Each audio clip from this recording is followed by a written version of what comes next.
அதிமுக ஆட்சிக்கு வந்தால் e pass பிரச்சனையை தீர்க்க உயர்நீதிமன்றத்தில் மேல்முறையீடு செய்து தீர்வு காணப்படும் என அதிமுக பொதுச் செயலாளர் எடப்பாடி பழனிசாமி உறுதியளித்துள்ளார். நீலகிரி மாவட்டம் கூடலூரில் பிரச்சாரம் செய்த அவருக்கு 200க்கும் மேற்பட்ட பெண்கள் கும்பம் முளைப்பாரி ஏந்தி வரவேற்பளித்தனர்.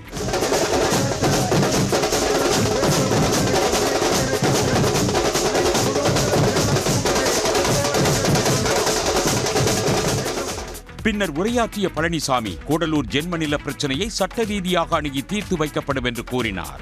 பிரிவு 17 அந்த 17 வகை அந்த பிரச்சனை நீண்ட காலமாக நீடித்து வருது. இப்போ உச்சநீதிமன்றத்தில்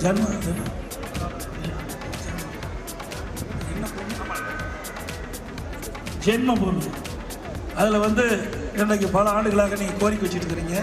இன்னைக்கு உச்சநீதிமன்றத்தில் நிலுவையில் இருக்குது. அதை மூத்த வழக்கினரை வைத்து வாதாடி உங்களுக்கு எங்களால் முடிந்த அளவுக்கு அதை மீட்டுத் தருவதற்குண்டான நடவடிக்கை எடுக்கப்படும். வன விலங்குகள் மனிதர்கள் மோதல்களை தடுக்கவும் இ பாஸ் பிரச்சனையை தீர்க்கவும் நடவடிக்கை எடுக்கப்படும் என்றும் அவர் வாக்குறுதி அளித்தார்.